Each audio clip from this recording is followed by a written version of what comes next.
Press से मिलिए कार्यक्रम के तहत एनटीपीसी के कार्यपालक निदेशक वी स्वरूप बसु पत्रकार मन से मुलाकात करीस। पत्रकार वार्ता के दौरान एनटीपीसी के निदेशक उपलब्धि गिनाइस। ये दौरान वी स्वरूप बसु कहिस के बिजली उत्पादन के क्षेत्र में महारत हासिल करत है। कोयला और पानी के पर्याप्त व्यवस्था है। पानी के बचत मात्रा के संग बिजली उत्पादन करे जावत है। बुनियादी सुविधा और गांव के लोगन ला स्वरोजगार के प्रशिक्षण घलो दिए जावत है।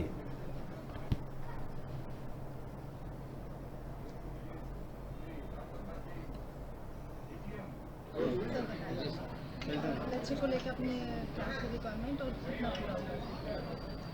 चालू वित्तीय वर्ष में कोरबा के पास एनटीपीसी कोरबा के पास विद्युत उत्पादन की लक्ष्य था 20,506 मिलियन यूनिट 31 मार्च तक with A plant load factor of 90.03%।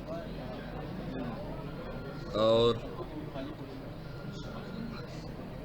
19 मार्च तक हम लोग ये लक्ष्य पार कर चुका है। फिलहाल 20,534.7 मिलियन यूनिट बिजली हम लोग उत्पाद किए हैं at the rate of 93.31% PLF। और ये उम्मीद रखते हैं कि इस साल का अंत तक हम अराउंड 93.5% PLF में हम ये करेंगे। अपना लक्ष्य तो ऑलरेडी पार कर चुके हैं, आगे भी और बढ़ेंगे।